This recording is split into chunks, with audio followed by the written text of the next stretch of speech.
The Holds of Skyrim, a Field Officer's Guide, for use by officers of the Imperial Legion. Welcome, loyal officer of the Empire. You have been given this guide to help you, and those men under your command, better understand the geography of Skyrim. Since you will be serving in Skyrim for a lengthy period of time, this information should prove invaluable. Skyrim is organized into 9 holds. A hold is a large area of land, roughly equivalent to a county in Cyrodiil. Each hold is governed by a Jarl who maintains his court in the hold's capital city. 4 of these holds are fairly small and sparsely populated. As a result, the capitals are little more than towns. The 5 major cities of Skyrim act as capitals for the larger holds. Following is a detailed review of each hold. Eastmarch. Located in the eastern reaches of Skyrim, Eastmarch shares a common border with Morrowind. Your Ulfric Stormcloak rules from the ancient city of Windhelm, and he and his followers should be considered your most serious threat.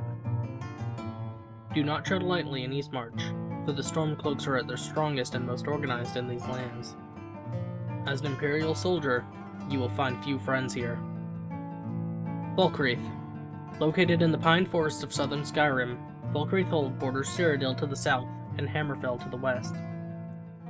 Its most prominent geographical feature, Lake Ilinalta, covers a vast portion of the region's central landscape.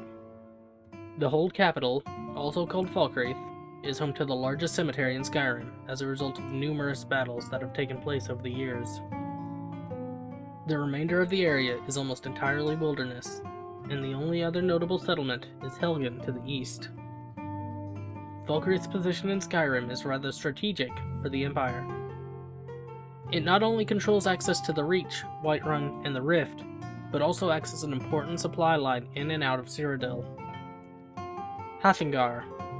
Solitude, the seat of the High King of Skyrim and the capital of Hafingar Hold, has always welcomed the Empire with open arms. Much commerce flows along the rivers here, and you will find the folk of this hold to be among the most hospitable in Skyrim.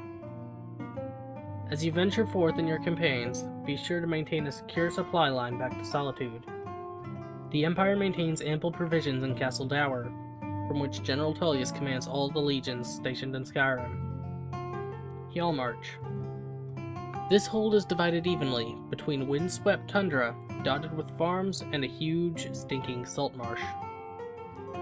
There was little of interest here, save perhaps for the hold's capital, Morthal. Jarl Idgrod Ravencrone has been cooperative enough with the Empire in the past, but will ultimately look out for her own interests if put in a difficult position.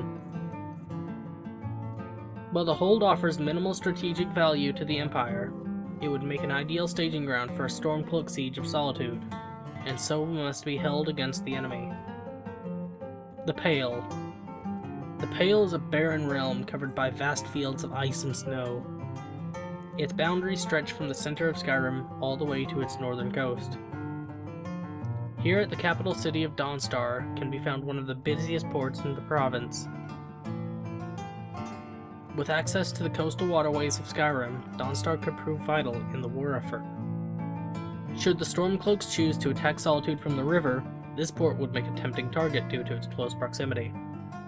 The Reach. Dominating the western border of Skyrim, the Reach is made up almost entirely of steep, craggy mountains. Little grows in this forbidding realm, but the capital city of Markarth is a nigh impregnable stone fortress that would make an excellent defensive position for either side in the war. Be aware that this dangerous region of Skyrim is home to the Forsworn, the rebellious natives of the Reach. They know the terrain, can strike without warning, and count the Empire as an enemy. If they attack, you must neither give nor expect any mercy. The Rift. This hold occupies the southeast corner of Skyrim, and much like the Reach in the west, is dominated by tall mountain peaks. The climate in the Rift is milder than in the northern holds, and there is more vegetation to be found here. Farming thrives as a result. A word of warning about Riften, the hold's capital city. Our agents have reason to suspect that the Thieves Guild makes its home here, though it is now much diminished from its strength of previous years.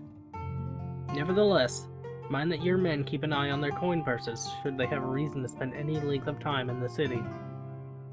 Whiterun. This central hold is characterized by wide grassy plains that are home to numerous farms.